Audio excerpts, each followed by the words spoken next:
The lord. హల్లెలూయా. ప్రభునందు మిక్కిలి ప్రియమైన వారలారా, మరి పరిశుద్ధాత్మ కార్యములు అని మా ప్రోగ్రాంను వీక్షిస్తున్న ప్రియమైన వారలారా, ప్రభువైన యేసుక్రీస్తు శక్తిగల నామంలో మీ అందరికీ నా హృదయపూర్వక వందనాలు.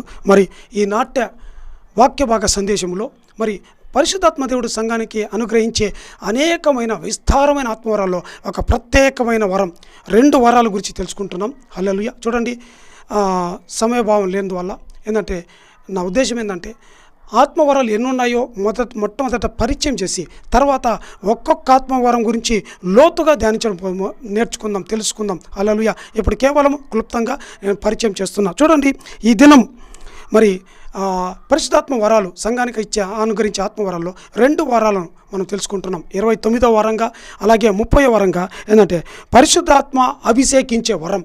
ఈ వరం గురించి మనం తెలుసుకుంటున్నాం. హల్లెలూయా. చూడండి, మరి ఈ వరం గురించి మనం తెలుసుకుంటే ముందుగా కొన్ని విషయాలు, కొన్ని బేసికల్ అంటే ఫండమెంటల్ విషయాలు కొన్ని తెలుసుకుందాం. ఈనాటి క్రైస్తవ సమాజంలో అనేక మంది ఏంటంటే ఫండమెంటల్స్ విషయాలు తెలియక గందరగోళ స్థితిలో ఉంటున్నారు. చెప్పేవారు లేక, తెలియక, మరి వివరించేవారు లేక, మరి ఎవరు చెప్తారని అనేకులు ఎదురు చూస్తున్నారు. హల్లెలూయా. దేవుడిచ్చిన నాకు ఆలోచన, దేవుడిచ్చిన పిలుపు, దేవుడు ఇచ్చిన దర్శనం అన్నింటి సారాంశం ఏంటంటే దేవుడు నాకు ఎదుగో అనేక విషయాలు, నేను నీకు తెలియజేసిన విషయాలు, దేవుడు నాకు ప్రార్థనలో తెలియజేసిన విషయాలని దేవుడు ఏంటంటే ఇతరులకు పంచమని తెలియజేయమని చెప్తున్నాడు. ఏంటంటే I want to teach from simple to complex. ఏంటంటే ఫండమెంటల్ విషయాల నుంచి లోతైన విషయాల వరకు తెలుసుకుందాం. ఈ దినం మీరు ఎప్పుడు వినని, మీకు తెలియని, మీరు భవిష్యత్తులో ఇంకెప్పుడు కూడా వినకపోవచ్చేమో అలాంటి లోతైన విషయాలు ఈ దినం మీరు వినబోతున్నారు. హల్లెలూయా. బహు జాగ్రత్తగా చివరి ఒకరు వినండి దయచేసి. Don't skip this programme. చాలా లోతైన విషయాలు, ఆత్మ కార్యాల గురించి మనం తెలుసుకోబోదాం. మొట్టమొదటిగా చూడండి, ఈ ప్రసంగంలో పరిశుద్ధాత్మ అంటే ఏంటి, రెండవదిగా మరి అభిషేకం అంటే ఏంటి, అభిషేకంలో రకాలు ఉన్నాయంటే అవును, అభిషేకంలో 2 రకాలు ఉన్నాయి. ఏంటి ఆ 2 రకాలు అంటే, ఒకటి పరిశుద్ధాత్మను అభిషేకాన్ని పొందుకునే వరం, anointing to receive, the gift of anointing to receive, ఇది ఒక వరము. రెండవది అభిషేకాన్ని విడుదల చేసే వరం, ఏంటంటే gift of anointing to the Holy Spirit to others, అంటే ఇతరులకి ఈ పరిశుద్ధాత్మ వారి మీదకి విడుదల చేయడం అనేది గురించి మనం ఇదే తెలుసుకోబోతున్నాం. ఈ వరము అభిషేకించే వరం బైబిల్లో ఎవరెవరు కలిగి ఉన్నారు అని, ఇంకా ఈ వరం పొందాలంటే మనం ఎలా ఉండాలి, ఇలాగో ఈ విషయాలను తెలుసుకుందాం. మొట్టమొదట చిన్న ప్రార్థన చేసుకుందాం. పరిశుద్ధ ప్రభువా మీకు స్తోత్రం తండ్రి, రాజులకు రాజా మీకు స్తోత్రం నాయన, మహోన్నతుడా మహిమాన్వితుడా మా గనుడా మీకు స్తోత్రం నాయన. హల్లెలూయా. ఎదుగో నాయన పరిశుద్ధాత్మ తండ్రి అభిషేకించే వరం గురించి ఈ దినం తెలుసుకుంటుండగా అయ్యా ఇదిగో నాయన, నిజముగా నాకు ఏ యోగ్యత లేదు ప్రభువా తండ్రి, అల్పుడను నాయన, ఏ జ్ఞానము నాయన నాకు లేనటువంటి వాడను ప్రభువా. అయినప్పటికీ నా కొరతలు బలహీనతలను చూడక ఇదిగో నాయన, నీవు ఆకర్షించిన తోడుకొని వచ్చిన ఈ ప్రజలతో మీరు మాట్లాడడం నిమిత్తం నన్ను బుర్రగా సాధనంగా వాడుకొని వేడుకుంటూ యేసయ్య ఘనమైన నామంలో అడిగి వేడుకుంటూ ప్రార్థిస్తున్నాం పరమ తండ్రి, ఆమేన్. హల్లెలూయా. ప్రియులారా, మరి మూలవాక్యముగా అపొస్తలుల కార్యములు 8వ అధ్యాయము 17వ వచనం 18వ వచనం చదువుకుందాం. అపొస్తలుల కార్యములు 8వ అధ్యాయం 17, 18వ వచనం చూస్తే, అప్పుడు పేతురు యోహానును వారి మీద చేతులుంచగా వారు పరిశుద్ధాత్మను పొందిరి. అపొస్తలులు చేతులుంచుట వలన పరిశుద్ధాత్మ అనుగ్రహింపబడనని సీమోను చూచి వారి ఎదుట ద్రవ్యం పెట్టెను. ఇలాగే ఇక్కడ పేతురు యోహానులు ఏంటంట ఇతరుల మీద చేతులుంచి ప్రార్థన చేస్తున్నప్పుడు వారు పరిశుద్ధాత్మ పొందుకుంటున్నట. ఇలాగనే అదే సమయంలో వేరొక చోట మరి అపొస్తలుల కార్యములు 19వ అధ్యాయం 6వ వచనంలో అపొస్తలులైన పౌలు మరి ఎఫెసులకు వెళ్ళి అక్కడ కొందరి మీద తలల మీద చేతులుంచి ప్రార్థన చేసినప్పుడు వారు కూడా పరిశుద్ధాత్మ పొందుకుంటున్నారు. హల్లెలూయా. చూడండి, పరిశుద్ధాత్మ అభిషేకం అనేది, ఈ వరం అనేది, అభిషేకం అనేది పరిశుద్ధాత్మ దేవుడు సంఘానికి ఇచ్చే అనేకమైన శక్తి కార్యాల్లో ప్రత్యేకమైన విశిష్టమైన వరాల్లో ఇది ఒకటి. హల్లెలూయా. చూడండి, ఇక్కడ కొన్ని విషయాలు తెలుసుకుందాం. ఈ దినం మనం 2 వరాల గురించి తెలుసుకోబోతున్నాం, క్లుప్తంగా తెలుసుకోబోతున్నాం. ఎందుకంటే జస్ట్ పరిచయం చేస్తున్నా, తర్వాత లోతుగా మనం వెళ్తాం. హల్లెలూయా. చూడండి, ఇక్కడ లూకా రాసిన సువార్త 3వ అధ్యాయం 22వ వచనంలో మనం చూసినట్లయితే ప్రభువైన యేసుక్రీస్తుల వారు మరి యోర్దాను నదిలో మరి బాప్తిసం పొందిన తర్వాత మరి ఆయన మీదికి పరిశుద్ధాత్మ శరీరాకారం ధరించి అంటే పావురం వలె వచ్చి మరి ఆయన మీదికి దిగి వస్తున్నట్టుగా చూస్తున్నాం. యేసయ్య మీదికి దిగి వస్తున్నట్టుగా చూస్తున్నాం. ప్రభువైన యేసుక్రీస్తు వారు మరి ఇక్కడ పరిశుద్ధాత్మ అభిషేకాన్ని పొందుకుంటున్నారు. హల్లెలూయా. ఆయన తర్వాత మళ్ళీ శిష్యులు మరి అపొస్తలుల కార్యములు 2వ అధ్యాయం 4వ వచనం చూస్తే పెంతెకోస్తు దినమందు పండుగ ముందు ఈ శిష్యులందరూ కూడా దాదాపుగా 120 మంది కూడా వీరు కూడా పరిశుద్ధాత్మ వీరి మీదకి యేసయ్య మీదకి ఎలా దిగిందో శిష్యుల మీద కూడా పరిశుద్ధాత్మ దిగుతున్నట్టుగా మనం చూస్తా ఉన్నాం. హల్లెలూయా. అలాగే ఈ శిష్యులు ఏం చేస్తున్నారంటే మొట్టమొదటిగా అభిషేకం యేసయ్య మీదకి దిగింది. తర్వాత మరి పెంతెకోస్తు పండుగ దినమందు శిష్యుల మీదకి దిగింది. అయితే మరి ఈ శిష్యులు ఈ అపొస్తలుల కార్యములు 8వ అధ్యాయము 17వ వచనం 18వ వచనంలో, అపొస్తలుల కార్యములు 19వ అధ్యాయం 6-7 వచనాల్లో మరి పేతురు, యోగానులు మరి ఒక చోట అపొస్తలుల పౌలు వీరు ఇతరుల తల మీద చేతులు ఉంచేటప్పుడు పరిశుద్ధాత్మ దేవుడు దిగి రావడం, వాళ్ళని అనాయింట్ చేయడం మనం చూస్తున్నాం. హల్లెలూయా. చూడండి, ఇందాకే చెప్పా మరి ఏంటంటే బైబిల్లో నుంచి లోతైన విషయాలు, మరుగైన విషయాలు, మర్మమైన విషయాలు ఎవరు బోధించుకున్నట్టుండరు. ఏంటంటే మర్మాలు, లోతైన విషయాలు చెప్పేదానికంటే ఫండమెంటల్ విషయాలు ఈనాడు క్రైస్తవులకు తెలియకుండా ఉంటున్నాయి. Fundamental, very very fundamental basic things are ఇవి చాలామందికి తెలియవు. ఎక్కువ మంది ఈ ఫండమెంటల్ థింగ్స్ అనేటివి చాలామందికి తెలియవు. హల్లెలూయా. చూడండి, ఈ దినం మనం తెలుసుకుందాం. సింపుల్ టు కాంప్లెక్స్ మనం తెలుసుకుందాం. ఏంటి ఇక్కడ ఈ లోతు చూద్దాం. ఎంత మనం మరి మీరు నాతో కూడా రండి, నేను లోతులోకి వెళ్తున్నా. యోహాను రాసిన సువార్త 20వ అధ్యాయం 22వ వచనం చూస్తే అక్కడ ప్రభువైన యేసుక్రీస్తు వారు ఒక మాట చెప్తున్నారు. అంటే ఆయన పరిశుద్ధాత్మ అభిషేకం పొందుకొని తర్వాత ఆయన ఏంటంటే మరి సిలువలో మరణించిన తర్వాత తిరిగి పునరుజ్జీవం అయిన తర్వాత మరి శిష్యులను పిలిచి వారి మీద ఏం చెప్తుంటే, ఇదిగో నన్ను పంపిన నా తండ్రి నన్ను అభిషేకించినట్టుగానే, హల్లెలూయా, నేను మిమ్మల్ని పంపిస్తున్నాను. నన్ను పంపించిన నా తండ్రి నన్ను పంపించినట్టుగా నేను మిమ్మల్ని పంపుతున్నాను, ఇదిగో అని వారి మీద ఊది పరిశుద్ధాత్మ పొందుడి అన్నారు. హల్లెలూయా. చూడండి, ప్రభువైన యేసుక్రీస్తుల వారు శిష్యులను పిలిచి, అంటే ప్రభువైన యేసుక్రీస్తుల వారు పునరుత్థానం తర్వాత అంటే పరలోకానికి ఆరోహణం అయ్యే ముందుగా శిష్యులందరినీ పిలిచి వారి మీద ఊది పరిశుద్ధాత్మ పొందుకోండి అన్నారు. హల్లెలూయా. చూడండి, ఇక్కడ లోతైన విషయం, శిష్యులు పరిశుద్ధాత్మను పొందలేదండి. హల్లెలూయా. ప్రభువైన యేసుక్రీస్తుల వారు ఆత్మను పొందుకున్నారు. అయితే ఇక్కడ వారి మీద ఊదుతూ ఉన్నారు. ఊది పరిశుద్ధాత్మను పొందుడి అన్నారు. అదేంటి, ప్రభువైన యేసుక్రీస్తు వారిని ఆత్మతో నింపాలా కదా? హల్లెలూయా. లేదండి. ఇక్కడ లోతైన విషయాలన్నీ తెలుసుకుందాం. చూడండి, ఇక్కడ ఒక 2 ఉదాహరణ తెలుసుకుందాం, 2 ఎగ్జాంపుల్ తెలుసుకుందాం. దేవుడైన యెహోవా మరి ఏదెను తోటలో మరి ఆదామును మరి మట్టి బొమ్మగా చేసిన తర్వాత ఒక దేవుడైన యెహోవా మొట్టమొదటి ఒక పని చూస్తున్నాం. దేవుడు ఆ మనిషిని చేస్తున్నాడు, మొదటి పని. రెండవది ఏంటంటే ఆ మనిషి మీద దేవుడు తన జీవాత్మను ఊదుతున్నాడు. హల్లెలూయా. ఊదిన తర్వాత అతనికి ప్రాణాత్మ, జీవాత్మ అన్నీ వచ్చాయి. హల్లెలూయా. సరే, అది పక్కన పెడదాం. అలాగే మనం చూడండి, మళ్ళీ దేవుడైన యెహోవా ఏచికేలును పిలిచి, ఏచికేలు ఇలా రా, ఈ నది ఒడ్డున గుడారం నుంచి ప్రార్థన చేస్తున్నాగా, ఇక్కడి నుంచి రా, మైదాన భూమిలోకి రా అన్నప్పుడు మైదానంలోకి వెళ్తే, ఇదిగో ఇక్కడ కాదు నేను మాట్లాడేది, మైదాన భూమిలో కాదు, ఇదిగో అని ఆత్మ ఎత్తుకొని పోయి ఎవరు లేని ఒక లోయలకు తీసుకెళ్ళిపోయాడు. లోయలో చూస్తే అన్నీ మొత్తం ఎముకలు గుట్టలు కనట. ఉదయం నుంచి సాయంత్రం వరకు ఇదంతా తిరిగి చూడు అని చెప్పాడు. చూయించిన తర్వాత దేవుడైన యెహోవా ఏచికేలుతో మాట్లాడుతున్నాడు. ఇప్పుడు ప్రవచించు అన్నాడు. చూడండి, మరి ఆ ఎండిపోయిన ఎముకలలో వారిని బ్రతికించడానికి, వారికి జీవాత్మ రావడానికి దేవుడైన యెహోవా మరి ఏచికేలుకి 2 రకాల ప్రవచనాలు, నువ్వు 2 ప్రవచనాలు అవసరమవుతుంది. మొదటి ప్రవచనం, ఎండిపోయిన వారందరూ కూడా ఆదాము మట్టితో ఎలాగో దేవుడు ఒక నూతన సృష్టి చేస్తున్నట్టుగా ఈ ఎండిపోయిన వారు, చచ్చిపోయిన వారు, అంటే ఇది రియల్ కాదండి, ఉపమానమే. దర్శన రీతిగా ఇశ్రాయేలుకు ఆత్మీయంగా చనిపోయిన ఇశ్రాయేలుకు సూచన. వీళ్ళందరూ ఏంటంట ఈ ఎముకలంతా జాయింట్ అయ్యి స్కెలిటన్ అయ్యి ఒక దేహంలాగా తయారైపోయారు. ఇప్పుడు దేవుడు అంటున్నాడు, ఇప్పుడు వారి మీదికి నెక్స్ట్ ప్రవచనం చెప్పు, జీవాత్మ రా అని ప్రవచనం చెప్పన్నాడు. నెక్స్ట్ ప్రవచనం చెప్పిన తర్వాత వారిలోకి జీవాత్మ వచ్చింది. హల్లెలూయా. పరిశుద్ధాత్మ కాదు, జీవాత్మ. వారు లేచి సైన్యంగా నిలబడినట్టుగా మనం చూస్తూ ఉన్నాం. హల్లెలూయా. చూడండి, ఇక్కడ ప్రభువైన యేసుక్రీస్తుల వారు శిష్యులను ఆయన ఏంటంటే మరణమై తిరిగి లేచిన తర్వాత శిష్యులందరూ కూడా వీరందరూ ఆత్మీయంగా పాపం చేసిన వారే, శరీరానుసారంగా మరి లోకానుసారంగా మరి అందరూ వీరు ఏ భేదం లేదు, అందరూ పాపం చేసిన వారు అన్నట్టుగా దేవుడు వీరి మీద ఊదుతున్నప్పుడు వీరు ఆత్మీయంగా చచ్చిన వారు ఇక్కడ అంటే జీవం పొందుకుంటున్నారు. జీవాత్మ యేసయ్య వారిలోకి ఊదినప్పుడు వారిలోనికి యేసయ్య ఆత్మ అయిపోతా ఉంది. జీవ ఆత్మ వారు జీవించబడుతున్నారు, వారి పాపములని కొట్టివేయబడుతున్నాయి, వారు పరిశుద్ధులుగా మారుతున్నారు, క్రీస్తు యేసునందు ఒక నూతన సృష్టిగా మారుతున్నారు. జక్లో రియషదరియాలబా ఒక నూతన సృష్టిగా మారిపోయారు. హల్లెలూయా. ప్రభువైన యేసుక్రీస్తు వారిని ఆత్మతో నింపొచ్చు కదా పరిశుద్ధాత్మతో అంటే నో.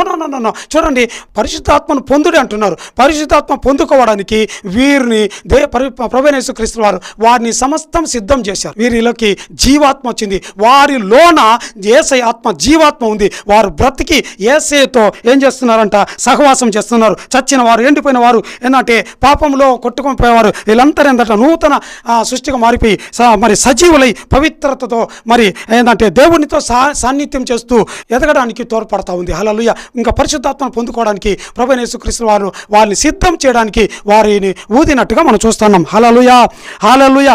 అయితే శిష్యులంతా మళ్ళీ వెళ్ళి ప్రభువైన యేసుక్రీస్తు వారు చెప్పినట్టుగా 10 దినాలు మేడగది మీద వెళ్ళి అపొస్తలుల కార్యములు 2వ అధ్యాయం 3వ వచనంలో మరి ప్రార్థన చేస్తున్నప్పుడు, ఉపవాస ప్రార్థన చేస్తున్నప్పుడు అప్పుడు పరిశుద్ధాత్మ దేవుడు ఎక్కడికి రావాలండి? హల్లెలూయా. పొరపాటు చెప్తున్నారు. పరిశుద్ధాత్మ దేవుడు వారిలో నీకి కాదు. ఎందుకు వస్తారు? పరిశుద్ధాత్మ దేవుడు వాళ్ళలోనికి రాడు. పరిశుద్ధాత్మ దేవుడు రాడు. ఎందుకంటే ఆల్రెడీ యేసయ్య లోపల ఉన్నాడు. వారి హృదయంలో జీవాత్మ ఉంది, యేసయ్య ఆత్మ ఉంది. అందుకే పరిశుద్ధాత్మ దేవుడు వారి మీదకి అగ్ని వారి మీద వాలగా, హల్లెలూయా, ఇక్కడ శిష్యులందరి మీదుగా అగ్ని వాలుతున్నట్టుగా మనం చూస్తాం. లోన యేసయ్య ఆత్మ ఉంది. హల్లెలూయా. ఏంటంటే యేసయ్య ఆత్మ వల్ల వారు శారీరకంగా బలవంతులుగా మారిపోయారు. హల్లెలూయా. అయితే పరిచర్యలో ఆధ్యాత్మికంగా వారు శక్తిహీనులుగా ఉంటున్నారు. అందుకే వీరి మీదకి ఏంటంటే అగ్ని అభిషేకము, ఏంటంటే అగ్ని ఆత్మ అగ్నిలాగా వీరి మీదకి వచ్చి వీరి మీద అల్లాడడం, వీరి మీద వాలడం జరుగుతూ ఉంది. ఇప్పుడు వీళ్ళు ఏం చేస్తున్నారంటే పరిచర్యకు సిద్ధపడుతున్నారు. చూడండి, ఇక్కడ ఇంతవరకు ఒక లోతు తెలుసుకున్నారు కదా. ఇప్పుడు 2వ లోతులోకి వెళ్దాం. ఏంటంటే చూడండి, చాలామంది ఇక్కడ ఒక ఆత్మీయమైన సత్యం తెలుసుకుందాం. చూడండి, ఆత్మ అనుభవాలు. మీరు కూడా చాలామంది ప్రార్థనకు వెళ్తుంటారు, ఆత్మ తాకుతా ఉంటుంది, మీరు కూడా ఆత్మ పరిశుద్ధాత్మ పొందుతుంటారు. ఇలా ఆత్మ పరిశుద్ధాత్మ పొందుకునే అనుభవాల్లో 3 రకాల అనుభవాలు ఉన్నాయి. మొట్టమొదటిగా పరిశుద్ధాత్మ తాకడము. ఈ పరిశుద్ధాత్మ తాకినప్పుడు ఏం చేస్తుంటే టక టక టక టక టక టక చప్పట్లు కొడతా ఉంటారు, ఒక అదేనంటే గంతులు వేస్తుంటారు, ఒకరు ఏంటంటే స్తోత్రం స్తోత్రం స్తోత్రం స్తోత్రం స్తోత్రం అని నోరు మారిపోతుంటే ఇలా చెప్తూ ఉంటారు. కొందరికి కరెంట్ షాక్ కొట్టినట్టు ఇలా రకరకాల అనుభవాలు ఉంటాయి. ఇదంతా మొదటి అనుభవమే. హల్లెలూయా. 2వ అనుభవం ఏంటంటే వాళ్ళ మొదటి అనుభవంలో తాకుతుంది, 2వ అనుభవం పరిశుద్ధాత్మ వాళ్ళ లోనికి వస్తుంది. లోనికి వచ్చినప్పుడు దర్శనాలు, ప్రవచనాలు, ఇవన్నీ చెప్పడము, ఇవన్నీ చూస్తూ ఉంటారు. హల్లెలూయా. 3వది ఏంటంటే ఆ ఆత్మతో నడిపించబడడం. హల్లెలూయా. ఇది పరిశుద్ధాత్మలో ఉండే 3 అనుభవాలు. చూడండి, ఇవన్నీ పక్కన పెడదాం. ఇదంతా పరిశుద్ధాత్మ. చూడండి, ఇక్కడ ఇది ఒక లోతు కదా. చూడండి, బైబిల్లో ఒక రూల్ ఉంది. ఏంటంట 30 దంతలు, 60 దంతలు, 100 దంతలు. 30 దంతలు అనేది ఒక వ్యక్తి పరిశుద్ధాత్మ పొందుకునే ముందుగా 3 అనుభవాలు ఉన్నాయి. తాకిడి, నింపబడడం, ఆత్మచేత వాడబడ్డం. ఇదంతా ఒక అనుభవం. ఇదంతా 30 దంతల పరిచర్య అనుకుందాం. 30 దంతల వంతు మొదటి స్టెప్ ఒక వ్యక్తి పరిశుద్ధాత్మను పొందుకోవడం మొదటి స్టెప్. హల్లెలూయా. చూడండి, 30 దంతల ఈ పరిశుద్ధాత్మ పొందడం అంటే ఏంటంటే ఇది ఒక సాధారణమైన విషయం. లూకా 11:13 ప్రకారం తన అడుగు వారికి పరిశుద్ధాత్మ దేవుడు ఎంతో నిశ్చయంగా ఇస్తాడని రాయబడింది. యోవేలు గ్రంథం 2వ అధ్యాయం 28వ వచనంలో ఏంటంటే సర్వజనుల మీద ఆత్మను కుమ్మరిస్తానని రాయబడింది.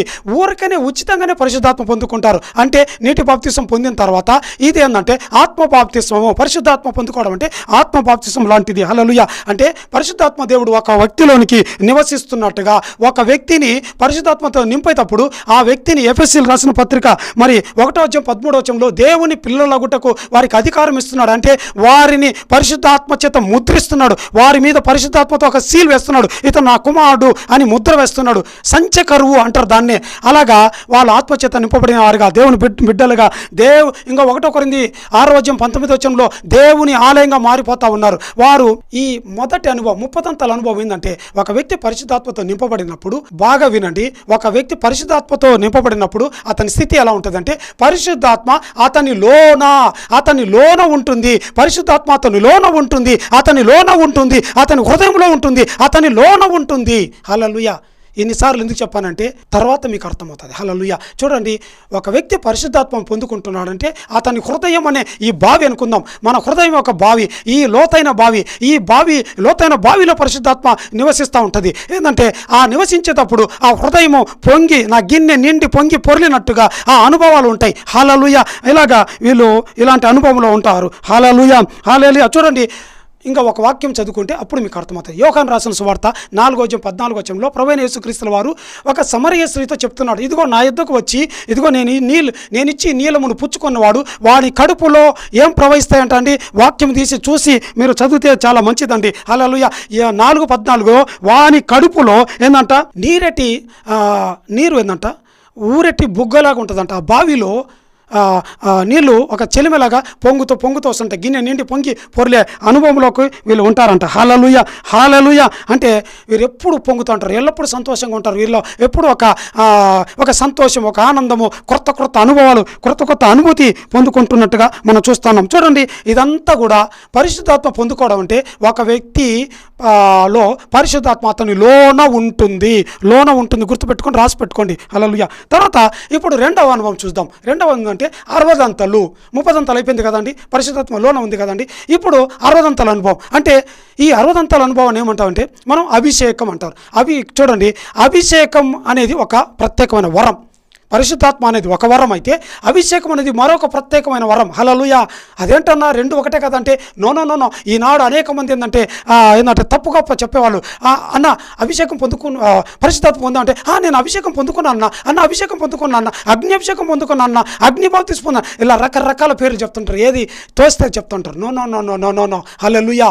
పరిశుద్ధాత్మ వేరు, అభిషేకం వేరు. హల్లెలూయా. చూడండి, ఈ అభిషేకం అనేది పరిశుద్ధాత్మ పొందుకున్న వాళ్ళకి రెండవ స్టేజ్ అభిషేకం పొందడానికి సెకండ్ స్టేజ్ 60 అంతల అనుభవం. హల్లెలూయా. చూడండి, ఇక్కడ మనం ఏం తెలుసుకుంటున్నామంటే అభిషేకించడం అంటే చాలామంది ఏమనుకుంటా అంటే ఒక వాక్యం చదువుకుందాం. యెషయా గ్రంథం 61:1 చూసినట్లయితే ప్రభు ఆత్మ నీ మీద ఉన్నది కనుక అక్కడ ఆయన నన్ను అభిషేకించని రాయబడింది. హల్లెలూయా.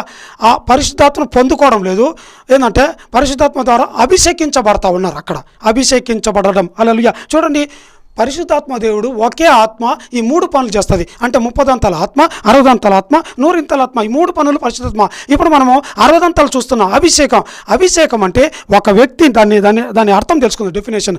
ఒక వ్యక్తిని ఏంటంటే తైలము తీసుకొని తైలంతో ఒక వ్యక్తి తల మీద వేసి అతని కొరకు ప్రార్థన చేయడం. అంటే ఈ అభిషేకాన్ని ఏమంటారంటే మాషాక్ అంటారు హిబ్రీ భాషలో. మాషాక్ అంటే ఒక వ్యక్తిని వేరు చేయడము, ఒక వ్యక్తిని ప్రత్యేకపరచడము, ఒక వ్యక్తిని నూతనపరచడము, ఒక వ్యక్తిని దేవుని పరిచయ కొరకు సిద్ధపరచడము అని దాని అర్థం. అంటే చూడండి, ఒక వ్యక్తికి అభిషేకం పొందుకుంటున్నాడంటే, ఒక వ్యక్తిని అభిషేకిస్తున్నారంటే దేవుడు అతన్ని మరి రాజుగానో, అతన్ని యాజకుడుగానో, ప్రవక్తగానో, అద్భుతాలు చేసేవాడుగానో, దేవుని పనులు చేసేవాడుగానో, దేవుని చిత్తాలు జరిగించేవాడుగానో ఇలా ఉంటారండి. హల్లెలూయా. అభిషేకం అంటే సరే, ఈ అభిషేకంలో 2 రకాలు ఉన్నాయి. మొట్టమొదటిగా ఏంటంటే అభిషేకము పొందడం, అంటే అభిషేకాన్ని స్వీకరించడం.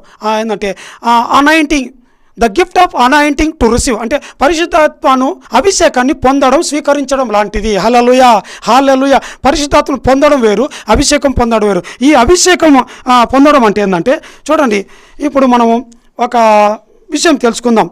సమూయేలు 16వ మరి 13వ చూస్తే సమూయేలు తైలపు కొమ్ములో మరి తైల బుడ్డిలో తైలం తీసుకొని పోయి అక్కడ దావీదును అభిషేకిస్తున్నాడు. ఎప్పుడైతే దావీదును అభిషేకిస్తున్నాడో దేవుని ఆత్మ అతని మీదకి వచ్చి అతను ఏంటంటే ఇదివరకు సామాన్యుడుగా వ్యక్తి ఇప్పుడు అసాధారణమైన వ్యక్తిగా మారిపోతున్నాడు. ప్రత్యేకమైన అధికారాలు వస్తున్నాయి, ప్రత్యేకమైన శక్తి కార్యాలు వస్తున్నాయి. హల్లెలూయా. ఏంటంటే ఎలుగుబంటులను, సింహాలను, గొల్లాతులను పడగొట్టే నాయకుడిగా బలము పొందుకుంటా ఉన్నాడు. చూడండి, ఆ పరిశుద్ధాత్మ పొందుకున్న వాళ్ళందరూ ఇలా ఎలుగుబంట్లు చంపగలుగుతారా, సింహాలను చీల్చగలుగుతారా చెప్పండి? పరిశుద్ధాత్మ అభిషేకం వేరు, పరిశుద్ధాత్మ అనుభవం వేరు, అభిషేకం పొందుకునే ఈ వరం వేరు. ఈ వరము దావీదు పొందుకున్న తర్వాత ఆ గొర్రెల దొడ్డిలో నుంచి ఇశ్రాయేలు ప్రజలను పాలించే రాజుగా మారిపోతున్నాడు. అలాగే మరి న్యాయాధిపతులు 14:6 చూస్తే సంసోను కూడా ఇలాంటి అభిషేకం వచ్చింది. అందుకే ఇలాంటి బలం పొందుకొని అతడు వారికి నాయకుడిగా, ఇశ్రాయేలు ప్రజలకి నాయకుడిగా ఉంటున్నట్టుగా చూస్తున్నాం. అలాగే నిర్గమకాండము 30వ చూస్తే మరి మోషే అహరోను కుమారులను తైలంతో అభిషేకించేటప్పుడు వారు దేవుని మందిరంలో పరిచర్య చేయడానికి శక్తిని పొందుకుంటున్నారు. దేవుని మందిరంలో నిలబడడానికి యోగ్యత వస్తూ ఉంది. హల్లెలూయా. పరిశుద్ధాత్మ పొందిన వారికి ఇలాంటివి రావు. పరిశుద్ధాత్మ పొందుకుంటారు, ఆత్మ లోన ఉంటుంది, వారు ఉప్పొంగుతూ ఉంటారు, సంతోషిస్తుంటారు, ఆనందం ఉంటారు, భాషలు మాట్లాడుతుంటారు, దర్శనాలు చూస్తుంటారు. కానీ వారు వేరు, వీళ్ళు వేరు. ఈ అభిషేకం పొందుకున్నప్పుడు దేవుడి పిలుపు వైపు వీరిని ఒక పరిచర్య భారం ఇస్తున్నట్టు, ఒక సేవా కాడిని మోస్తున్నట్టు అభిషేకం పొందుకున్నప్పుడు, అది రాజులుగా కావచ్చు, ప్రవక్తలు కావచ్చు, మరి సంగీత పరిచర్య కావచ్చు, దేవుని పనులు చేసేవాడు కావచ్చు, ఏదైనా సరే ఈ పరిచర్య భారం అనేది వస్తుంది. హల్లెలూయా. అందుకే చాలామంది అభిషేకం పరిశుద్ధాత్మ పొందావా అన్న, అభిషేకం పొందుకున్నావా, అభిషేకం పొందావా, పరిశుద్ధాత్మ పొందావా? హల్లెలూయా. అభిషేకం పొందడం అంటే నువ్వు రాజుగా, సేవకుడిగా, ఇంకా ఏంటంటే ప్రవక్తల అభిషేకం. చూడండి, కొంతమందికి ప్రవక్తల అభిషేకం వచ్చింది. ఏలియా, ఎలీషా, హెజ్కేలు, ఇర్మియా, యెషయా, వీరందరి మీదకి వచ్చిన అభిషేకము ప్రవక్తల అభిషేకం. హల్లెలూయా. ప్రభువైన యేసుక్రీస్తు వారి మీద కూడా ఇలాంటి అభిషేకం వచ్చింది. హల్లెలూయా. ఇంకా ఒక మాటలో చెప్పాలంటే చూడండి, మనం ఒక మాట చదువుకుందాం. అపోస్తల కార్యములు 7వ అధ్యాయం 30వ వచనంలో ప్రభువైన యేసుక్రీస్తు వారు మరి ఇక్కడ ఏం చెప్తున్నాడు అంటే, ఒక పండుగ దినమందు ఏంటంటే, నా యందు విశ్వాసం ఉంచువారు లేఖనము చెప్పున్నట్లు వాని కడుపులో జీవజల నదులు ప్రవహించును. హల్లెలూయా. జీవజల నదులు ప్రవహిస్తాయంట. చూడండి, పరిశుద్ధాత్మ పొందుకున్న వారిలో ఏముందంట, అతని హృదయం, పరిశుద్ధాత్మ పొందుకున్న ఆ వ్యక్తి ఆత్మ అతని హృదయంలోకి వెళ్తుంది. అతడు బావిలాగా ఉంటాడు. ఆ బావి పొంగి పొర్లి ఊరెట్టి బొగ్గలాగా ఉంటుందని మనం తెలుసుకున్న సమరస్యతో మాట్లాడుతుండగా విన్నాం. కానీ ఇక్కడ ఏం చెప్తున్నాడు ప్రభువైన యేసుక్రీస్తు వారు, ఎవరైతే అభిషేకం పొందుకుంటారో అంటే ఇక్కడ వారి హృదయములో జీవజల నది కాదండి. హల్లెలూయా. జాగ్రత్తగా చదవండి బైబిల్. జీవజల నదులు హల్లెలూయా, నదులు ప్రవహిస్తూ ఉంటాయంట. బావి కాదండి.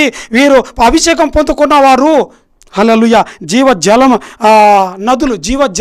నదులు ప్రవహించబడతా ఉంటాయి. హల్లెలూయా. చూడండి, పరిశుద్ధాత్మ పొందుకున్న వారిలో మొదటి 30 ఉన్న వారిలో పరిశుద్ధాత్మ లోనికి వెళ్తుంది, హృదయంలోకి. కానీ వీరి లోనికి వెళ్ళదు, వీళ్ళ తలపైన అల్లాడుతూ ఉంటుంది, వీరి పైన ఉంటుందండి. హల్లెలూయా. అదే ప్రత్యేకత.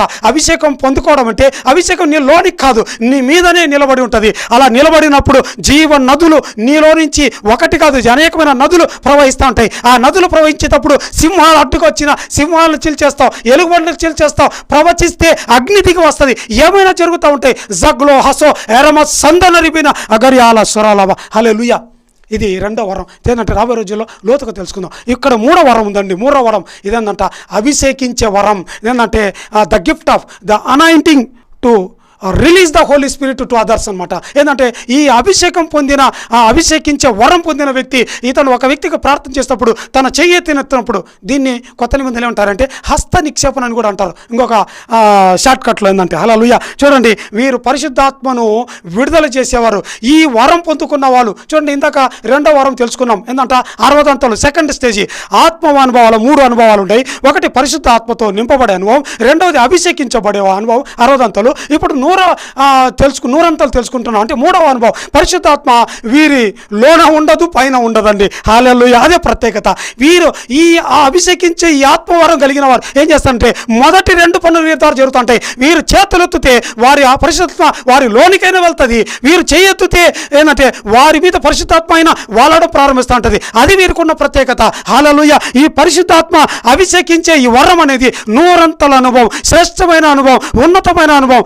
ఇది మీకు అర్థం కావాలంటే ఒక వాక్యం చదివితేనే మీకు అర్థమవుతుంది. చదువుకున్న వాక్యం హెజ్కేలు గ్రంథం 47వ అధ్యాయం 9వ వచనంలో హెజ్కేలు ప్రవక్తతో దేవుడు మాట్లాడుతున్నాడు. హెజ్కేలు మొట్టమొదట ఏంటంటే చెరకు తీసుకువచ్చిన ఒక బలహీనమైన ఒక యాజకుని కుమారుడు, బూజు కుమారుడు. యాజకుడే సామాన్యమైన, ఒక మాట చెప్పండి, సాధారణమైన పాస్తరే, సాధారణమైన వ్యక్తిని దేవుడు అసాధారణమైన దేవుడు చేసే పనులు అతనికి అప్పగించాడు. ఆదామును దేవుడు ఊదుతా ఉన్నాడు. ఆ పని దేవుడు చేసింది ఒక ఆదాముకే, కానీ హెజ్కేలు కొన్ని వేల మందిని బ్రతికిస్తున్నాడు, వేల మందికి ఊదుతా ఉన్నాడు, వేల మందిని అభిషేకించే వరం పొందుకున్నాడు. జకలోర్ యాషే ఎతనమ సరందనరే.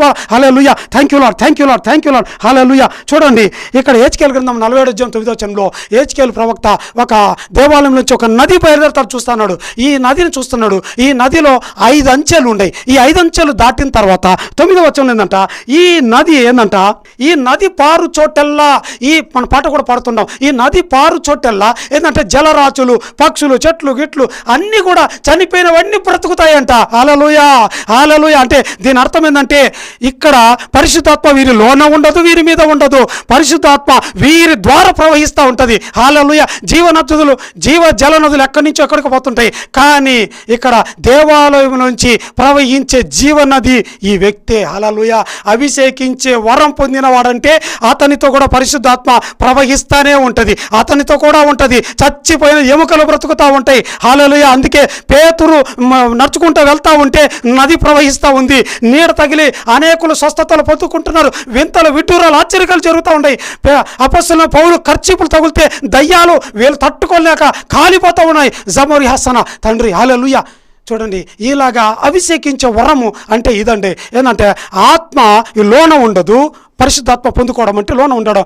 అభిషేకించబడ్డం అంటే ఆ పరిశుద్ధాత్మ వీరి మీద ఉంటుంది. అంటే వీరు జీవ జల నదులు ప్రవహిస్తుంటాయి. కానీ ఏంటంట ఒక దేవాలయం అంటే దేవుని పాద సన్నిధి నుంచి ప్రవహించే పరిశుద్ధాత్మ నది ఈ అభిషేకం పొందిన వారితో కూడా వెంబడిస్తూ వస్తూ ఉంటుందండి. హల్లెలూయా. ఇది ప్రత్యేకత. ఈ ఏంటంటే వీరి మీద వీరు చేతులెత్తితే ఆవుత 2 అనుభవాలు పొందుకుంటూ ఉంటారు. హల్లెలూయా. ఇది అభిషేకించే వరం. చాలామంది ఏమంటుంటారంటే, అన్న పరిశుద్ధాత్మ పొందామంటే నేను అభిషేకించే వరం పొందుకున్నా అన్న, అభిషేకించే నేను ప్రార్థన చేస్తే దయ్యాలు పోతాయి, నేను అభిషేకిస్తే పోతాయి, ఇలా రకరకాలు చెప్తుంటారు. హల్లెలూయా. చూడండి, ఒక వ్యక్తి అభిషేకించే వరం ఉన్నప్పుడు అతడు ఎవరి మీద పాత నిబంధనలో తైలాభిషేకాలు ఉన్నాయి, కొమ్మ అభిషేకాలు, రకరకాల అభిషేకాలు ఉన్నాయి. ఇప్పుడు నేడు తైలాభిషేకాలతో పని లేదు. హల్లెలూయా. అలా తైలాభిషేకం చేస్తున్నారంటే అదంతా మొదటి అనుభవమే. హల్లెలూయా. 2వ అనుభవం కూడా కాదు, 3వ అనుభవంలో ఏ తైలాలు లేవు, ఏమీ లేవు. హల్లెలూయా. నువ్వు వెళ్తూ ఉంటే నీతో కూడా హల్లెలూయా యేసయ్య ఏంటంటే నది ఒడ్డుకు వెళ్తుండగానే ఏంటంటే దయ్యం పట్టిన 3000 సేన దయ్యం పట్టిన వాడు పరిగెత్తుకుంటూ వస్తున్నాడు. ఎందుకంటే జీవనది ప్రవహిస్తూ వస్తూ ఉంది. వాడు తట్టుకోలేకుండా, అయ్యా నేను ఈ స్థలం విడిచిపోతా, ఏ మనిషిలోకి నేను ఉండలేను, నువ్వు ఉన్న స్థలంలో ఈ నది పారు చోటల్లా నేను ఉండలేనయ్యా, నేను ఉండలేను. పందుల్లోనికి దూరి వెళ్ళి ప్రపాతంలో బయట చచ్చిపోయినాయి. హల్లెలూయా. ఎందుకంటే అక్కడికి కూడా యేసయ్య వస్తాడు, ఆ నీళ్ళలోకి కూడా వస్తాడని చెప్పి అవి పారిపోయినట్టుగా మనం చూస్తున్నాం. హల్లెలూయా. Thank you Lord. చూడండి, ఇక్కడ ఈ విధంగా 3 ఆత్మ అనుభవాలు ఉంటున్నాయి ఈ దినము. ఏంటంటే ఈ వరం పొందుకున్న వాళ్ళు బైబిల్లో ఎవరైనా ఉన్నారా? అభిషేకించే వరం ఉన్నారంటే మస్తుగా విస్తారంగా ఉన్నారు. పాత నిబంధనలు చూస్తే మోషేకి వరం ఉంది. మోషే ప్రార్థన చేస్తుంటే ఆయన మీద నిలిచి ఉన్న ఆ అభిషేక పాలు 70 మందికి మీదకి వచ్చి వాళ్ళు ఏంటంటే ఆ ప్రవచనాలు చెప్పడం ప్రారంభిస్తున్నారు. వాళ్ళల్లో 68 మంది ఆగిపోతే మేధాదు ఎల్దాదు అనే వాళ్ళు మళ్ళీ వెళ్ళి అక్కడి నుంచి ఆ అభిషేకంతో సమరొక రుదరక అని మాట్లాడుకుంటా ఆ గ్రామంలోకి వెళ్ళిపోయి ప్రతి గుడారంలోంచి పాలెంలోకి వెళ్ళిపోయి అక్కడ మాట్లాడడం ప్రారంభిస్తున్నారు.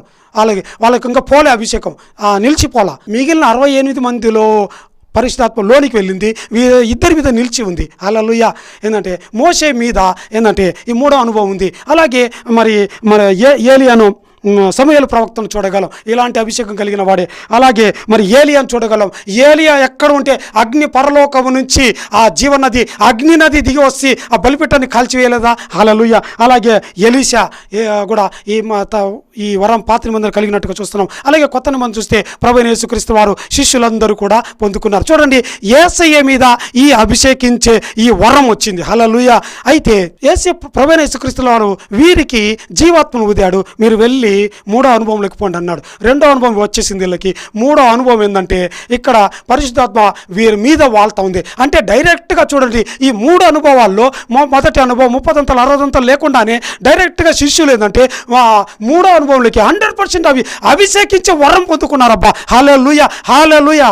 ఇది అండి క్రమం అంటే. కనుక ఈ దినం దేవుడు అదే అభిషేకించే వరం ఈ దినం సంఘాల్లో అనేకులకు ఇవ్వడానికి పరిశుద్ధాత్మ దేవుడు సిద్ధంగా ఉంటున్నాడని దేవుడు నాకు తెలియజేశాడు. ఈ వరం చెప్పు నా కుమారుడా, నేను అనేకులని ఈ పరిశుద్ధాత్మతో కాదు కానీ అభిషేకించాలనుకుంటున్నాను. ఇదిగో నేను అనేకులను అభిషేకించాలనుకుంటున్నా. దేవుడు అనేకులని అభిషేకించే వరం ఇవ్వాలనుకుంటున్నా. కొందరు నిలబడినప్పుడు వారితో కూడా ఇదిగో ఆ అగ్ని నది నేను వారి వెళ్ళే చోటంతా నేను ప్రవహించాలని ఇష్టపడుతున్నా. ప్రసంగం చెప్పు, అనేకుల కొరకు ప్రార్థన చేయని దేవుడు నాకు తెలియజేశాడు. గనుక కళ్ళు మూసుకుందాం. జక్లోరియాల గ్రమస్యాందోన రివెదోనర్యాల తండ్రి స్తోత్రం. అయ్యా, ఈ దినం నాయన ఎవరైతే అడుగుతున్నారో ప్రభా పరిశుద్ధాత్మను మొదటి అనుభవం కాదు నాయన, అభిషేకం అయ్యా ఎవరైతే పొందుకోకుండా ఉంటున్నారో అభిషేకం నాయన రెండవ అనుభవంలోకి అయ్యా నడిపించండి. ఒకవేళ ఇదివరకే రెండో అనుభవంలో ఉంటే మూడో అనుభవంలోకి నడిపించండి తండ్రి. అభిషేకించే వరం నాయన ప్రతి వారు పొందుకోవాలా ప్రభా. నేడు నాయన లోకంలో అనేకులు నశించిపోతున్నారు ప్రభా. లోకంలో సాతాను అనేకుల్ని బంధిస్తోంది ప్రభా. వారందరినీ అయ్యా అనేకమైన ఎముకలు అనేకమైన ఈ లోకంలో అయ్యా ఎండిపోయాయి ప్రభా. ప్రజలు ఎండిపోయారు నాయన. అలా ఎండిపోయిన వారిని బ్రతికించడానికి సామాన్యుడైన ఏజికేలుని ప్రభువా అయ్యా ఇదిగో తండ్రి అయ్యా స్తోత్రం నాయన. అసాధారణమైన వ్యక్తిగా మార్చినట్టుగా ఈ దినం అనేకులు ఎవరైతే అడుగుతున్నారో ఈ వరం నేను కూడా పొందుకోవాలని ఎవరైతే అడుగుతున్నారో సకలో రియాసే ఎన్ బరసదికర్ యాదోరా ఓ రిమక అడుగు అమ్మ అడుగన్న అక్క అడుగు. దేవుడు ఈ వరంతో నిన్ను నింపబోతున్నాడు. ఈ వరంతో నిన్ను నింపి నిన్ను అలంకరించి మీ సంఘంలో దేవుడు నిన్ను వాడుకోబోతున్నాడు. జమోరియా కజరా యేసు క్రీస్తు శక్తిగల నామములో అడిగి వేడుకుంటూ ప్రార్థిస్తున్నాం పరమ తండ్రి. ఆమేన్. హల్లెలూయా.